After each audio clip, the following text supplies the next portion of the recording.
Now turn to Section 2. Section 2.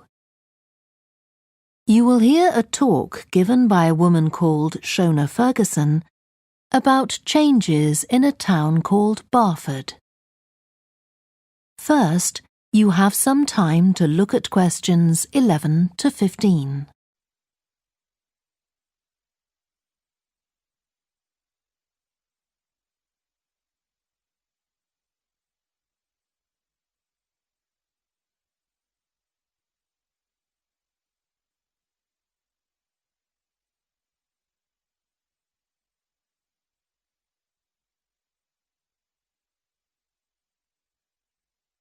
Now listen carefully and answer questions 11 to 15. First of all, let me thank you all for coming to this public meeting to discuss the future of our town. Our first speaker is Shona Ferguson from Barford Town Council. Shona. Thank you. First, I'll briefly give you some background information. Then I'll be asking you for your comments on developments in the town.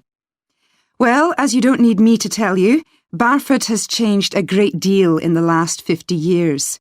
These are some of the main changes. 50 years ago, buses linked virtually every part of the town and the neighbouring towns and villages. Most people used them frequently, but not now, because the bus companies concentrate on just the routes that attract most passengers. So parts of the town are no longer served by buses.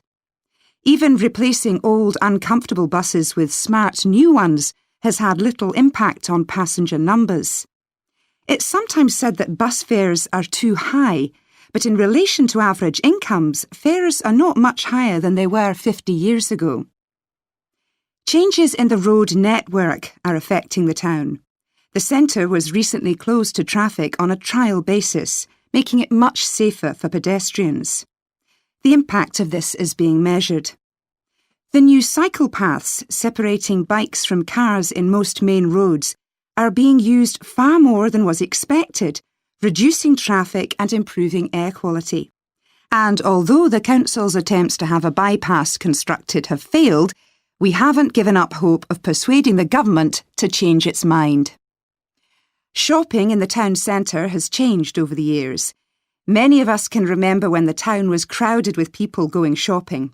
Numbers have been falling for several years, despite efforts to attract shoppers, for instance by opening new car parks. Some people combine shopping with visits to the town's restaurants and cafes. Most shops are small, independent stores, which is good, but many people prefer to use supermarkets and department stores in nearby large towns, as there are so few well-known chain stores here. Turning now to medical facilities. The town is served by family doctors in several medical practices, fewer than 50 years ago, but each catering for far more patients.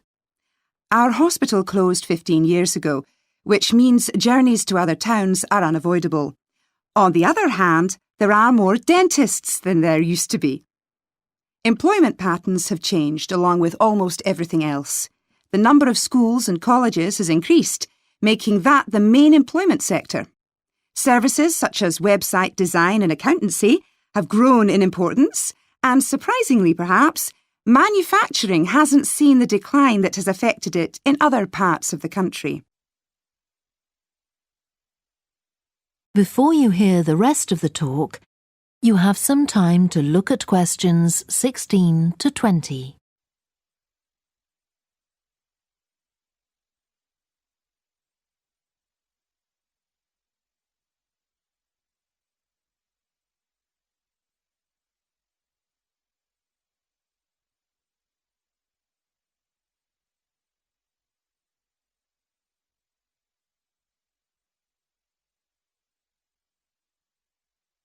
Now listen and answer questions 16 to 20.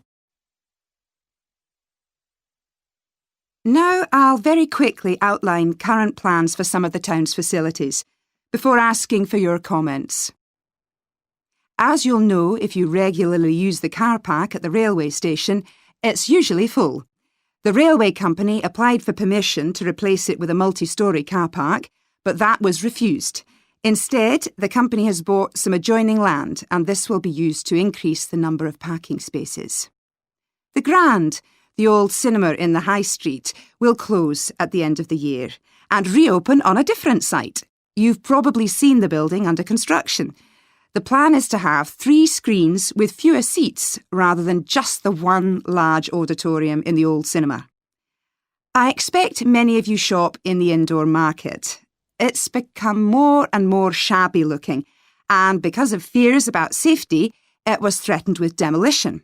The good news is that it will close for 6 weeks to be made safe and redecorated, and the improved building will open in July. Lots of people use the library, including school and college students who go there to study. The council has managed to secure funding to keep the library open later into the evening, twice a week. We would like to enlarge the building in the not-too-distant future, but this is by no means definite. There's no limit on access to the nature reserve on the edge of town, and this will continue to be the case. What will change, though, is that the council will no longer be in charge of the area. Instead, it will become the responsibility of a national body that administers most nature reserves in the country. OK, now let me ask you if you have...